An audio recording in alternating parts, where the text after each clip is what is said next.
Olá pessoal, eu sou o Arthur Igreja e eu estou muito feliz de participar aqui do Desafio Criadores do Futuro. Eu estou aqui para falar sobre profissões do futuro e por que esse tema me interessa tanto?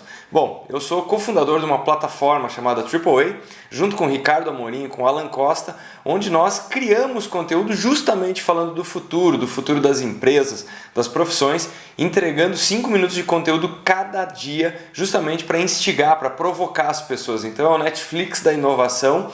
Além disso, eu sou palestrante em mais de 120 eventos falando desses temas, tanto aqui no Brasil quanto vários outros países. Eu tenho especializações, tenho mestrado tanto na Espanha, no Brasil e também nos Estados Unidos e certificações nas universidades de Harvard e Cambridge. Então eu sou muito atuante nesse tema de inovação e estou aqui para fazer essa mentoria. Começando pela primeira pergunta, por que é tão importante discutir as profissões de daqui a 10 anos? Bom, entender onde é que o mercado vai estar daqui a 5 ou 10 anos é fundamental por uma razão. Você precisa se preparar. E para você ser incrível em qualquer coisa, a primeira coisa é criar uma base sólida. Então, tanto na escola quanto no curso técnico ou na universidade, você está lá para criar essa base de repertório de conhecimento para depois você adicionar competências e comportamentos e se tornar um profissional incrível. Bom, para poder fazer isso, tem que entender que no futuro nós teremos mais tecnologia, não substituindo pessoas, mas substituindo tarefas e competências. Então descobrir aquilo que a máquina não vai ser capaz de fazer é justamente aí que você tem uma pista de onde estarão essas profissões. Então, mais uma vez, por que tentar entender um futuro de daqui a 10 anos, se provavelmente parte das previsões estará errada? Mas é melhor tentar prever do que ser pego de surpresa. Bom, de uma perspectiva ampla, o que eu consigo ver desse futuro das profissões é justamente essa adição de ferramentas tecnológicas. Então eu costumo brincar que hoje ninguém lembra de número do telefone, ninguém mais manda correspondência, está tudo no e-mail, ninguém lembra do conteúdo do último e-mail. Por quê? Porque ele está na nuvem. Então, de um panorama geral, o que está acontecendo? Nós tínhamos no passado a automação de braços e pernas e agora nós temos a automação de cérebros, ou seja, partes daquilo que os seres humanos fazem, que são tarefas repetitivas ou que tem um padrão. Quando você coloca isso em algoritmo, em inteligência artificial, é muito fácil para o computador aprender esse comportamento, replicar e mais do que isso, replicar em escala. Então perceba que para que 100 seres humanos aprendam uma coisa, os 100 tem que passar por um aprendizado individual. Quando a gente fala de computador, a partir da hora que um aprende, você consegue replicar isso mundo afora numa velocidade incomparável. Em segundos você consegue fazer uma atualização desses computadores e eles passam a aprender. Por isso que profissões que fazem coisas muito básicas e muito repetitivas do ponto de vista cognitivo estão sendo ameaçadas. Mas então perceba que a profissão é ameaçada porque tudo que compõe ela era um pacote de comportamentos repetitivos e pouco ligados a comportamentos humanos. Então, de um panorama geral, o primeiro ponto é isso. Notar que nós caminhamos para que as pessoas tenham mais tempo para fazer coisas mais humanas. Eu gosto de dizer o seguinte, não é que as máquinas, os computadores estão vindo para ocupar um espaço dos seres humanos. Nós é que estávamos ocupando um espaço que sempre deveria ter sido do computador, que é fazer coisa chata, aborrecida, que ninguém quer fazer. Então eu costumo dizer que tecnologia resolve os problemas que não deveriam existir. Então o papo de sumir uma profissão ou aparecer outra, na verdade essa perspectiva nós temos quando nós olhamos com um olhar de fotografia, ou seja, em 2019, retratar o que um profissional faz comparado com o que alguém fazia na década de 60, é impossível, seria impossível explicar para aquela pessoa que nós trabalhamos dessa maneira. Assim como daqui a 10 anos as pessoas vão trabalhar de uma forma incomparável com o nosso olhar de 2019. Mas nós temos que tentar entender isso justamente para nos adaptar em 2019. Bom, como prever as profissões que vão surgir? Em todas as profissões, o que eu tenho notado é o seguinte, essa crescente de uso de tecnologia para amparar principalmente tomada de decisão. Por quê? Porque as nossas principais limitações são de memória e velocidade de processamento, coisas que sobram para os computadores. Então o que está mudando é que, por exemplo, consultar um médico. O médico no passado ele te atendia simplesmente usando sua experiência, sua sensibilidade, sua capacidade de notar o que está acontecendo contigo e aí ele consultava a sua memória local, aquilo que ele passou mais de uma década decorando sintomas, doenças, remédios, comparando com outros tratamentos que ele fez e além disso ele tinha que processar essa informação. Então imagina se a pessoa deu sintomas que são contraditórios ou informações que são contraditórias. Agora, isso começa a ser amparado por computador. Hoje em dia tem, por exemplo, o Watson da IBM, que em determinados diagnósticos de câncer é muito mais preciso do que médicos, do que equipes médicas. Então, o paralelo aqui é com um piloto de avião. No passado, os pilotos pilotavam simplesmente confiando em alguns poucos relógios, de altitude, de reserva de combustível, mas muito dependia da visibilidade, da capacidade de enxergar, da experiência dele, da sensibilidade em manobrar essa aeronave. O que nós tínhamos era uma série de acidentes. Hoje, esses sinais mais previsíveis são processados por computador. E aí, por que a aviação se tornou tão segura? Porque o piloto tem um parceiro do lado dele, que é o computador. Então, que profissões que vão surgir no futuro? Eu acho que mais do que classificar como profissões, nós temos que entender o seguinte: o fim do médico de 2019, mais uma vez, é aquele papo. Claro, ele vai estar usando daqui a 10 anos ferramentas que não existem hoje. Então, fazer a medicina como ela existe em 2019 vai desaparecer. Agora, a grande pergunta é: até quando vai ter medicina? Enquanto as pessoas precisarem de tratamento. Ou seja, até que não sejam erradicadas todas as doenças do mundo, vai precisar de enfermeira, vai precisar de médico, mas atuando de uma forma radicalmente diferente. É a mesma coisa, quando que vai acabar advogado? Advogado do jeito que a gente conhece vai acabar rápido e vai surgir uma outra área de atuação. A pergunta certa é: enquanto nós vamos precisar de direito, enquanto as pessoas e empresas tiverem conflitos para serem resolvidos.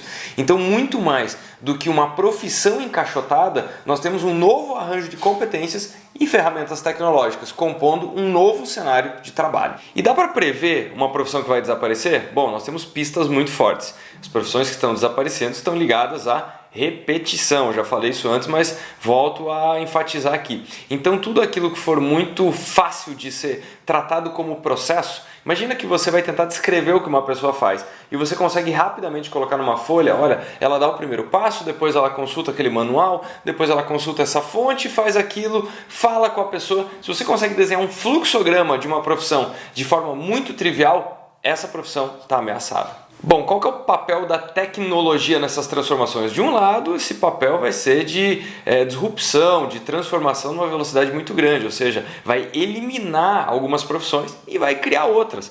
Tem um estudo muito interessante que acompanhou esse papo da chegada da tecnologia nas profissões e o resultado é surpreendente. Tecnologia é geradora de emprego. O que acontece com a tecnologia é que, num primeiro momento, ela causa uma disrupção, uma transformação num curto espaço de tempo que sim, muita gente infelizmente fica sem emprego. Mas surgem demandas secundárias que não eram previstas. Então, olha só o que está acontecendo. Inteligência artificial de um lado está eliminando uma série de profissões. De outro lado, surgiu demanda para cientista de dado, que é uma coisa que há 10 anos atrás ninguém sabia o que era, essa palavra não existia, e hoje é uma das profissões mais quentes do mundo. Então, o que vai acontecer com a tecnologia? Ela vai arrasar determinadas profissões e, para quem estiver mais ligado, ela vai criar as profissões que mais bem pagam, que mais trazem reconhecimento e remuneração. Então, o papel da tecnologia é justamente isso, é deixar um pedaço do presente no passado e criar um novo futuro que ainda não foi explorado. As principais transformações necessárias estão ligadas a entender o seguinte: quando nós falamos de o fim do emprego pelas transformações, emprego é um arranjo, é uma determinada caixa que nós colocamos nome. Então, por exemplo, a pessoa é caixa de banco. Essa profissão está desaparecendo. Por quê? Porque hoje as pessoas resolvem muitas das coisas através dos seus apps de banco. Agora veja, essa caixa de competências, de diplomas que eram requeridos, é isso que está desaparecendo. Agora, qual coisa que é infinito? O que é infinito é trabalho, é a entrega de valor, a criação de valor que um profissional tem e transfere isso para outro, seja na forma de um produto ou seja na forma de um serviço. Então, a transformação principal que a sociedade vai passar é a compreensão que você conseguir cursar uma faculdade, sair com um título, e esse título o que é? Um somatório de blocos, de competências que te garantiam no passado uma carreira. E essa carreira usava o mesmo tema, o mesmo diploma por 30 ou 40 anos. O que está mudando é que essa carreira provavelmente vai durar 5 ou 10 e aí vai surgir outra. E aquele diploma que você ganhou é um arranjo de competências que também está somando, que está sumindo e surgindo a cada 5 ou 10 anos. Então perceba, você vai ter trabalho ao longo da vida. Mas esse trabalho vai estar alocado em múltiplas carreiras, muitas vezes na forma de matriz. Por que eu falo em matriz? Antes você tinha uma profissão a vida inteira, durante o dia todo. Agora você tem múltiplas profissões ao longo da vida e ao longo do dia. Tem gente que tem 2 ou 3 profissões dentro do mesmo dia. E essas profissões vão se alterando ao longo do tempo. Então você tem que imaginar uma matriz. Primeiro, esse paralelo de atividades e segundo, essas atividades em paralelo se transmutando. Então é muito disso. Qual que é o desafio da sociedade? Transmitir essa responsabilidade para o indivíduo, que agora quem tem que se adaptar, se oxigenar com uma frequência gigantesca é o indivíduo. Empresas e escolas têm cada vez menos respostas. Ou seja, você que é aluno, você tem que estar ciente que o sucesso ou fracasso cada vez mais depende de você. Bom, quais são os principais desafios e capacidades? Para mim está muito claro que o que mudou é que no passado nós tínhamos profissões mais de hard skills e outras de soft skills. O que isso quer dizer? Quando você faz engenharia física, matemática, você está indo para o ramo das hard skills, que são competências muito técnicas, muito cartesianas, que te levam a solucionar problemas muito específicos. No outro extremo nós temos as soft skills, que são capacidades humanas, de relacionamento, de entendimento das pessoas. Aí o que começou a acontecer é uma mescla disso tudo. Então quer dizer, um engenheiro tem que ter cada vez mais soft skills, porque agora ele é um líder de equipe, por exemplo. E quem está no mundo das soft skills vai ter que entender mais esse mundo das exatas, porque, por exemplo, um psicólogo hoje ele usa ferramentas de algoritmo e de software para fazer seleção de pessoas. Então perceba, o primeiro passo que aconteceu foi uma mescla de soft skills com hard skills. O que surgiu nos últimos tempos foi um terceiro vetor de digital skills, ou seja, é quanto que você consegue entender de ferramentas tecnológicas que vão te ajudar a trabalhar. Então isso é muito importante, entender como que você desenvolve essas 3 vertentes do digital, do soft e do hard para compor uma competência que alguém vai valorizar na forma de trabalho. Bom, o que pode impedir ou impulsionar as pessoas a desenvolver tudo isso?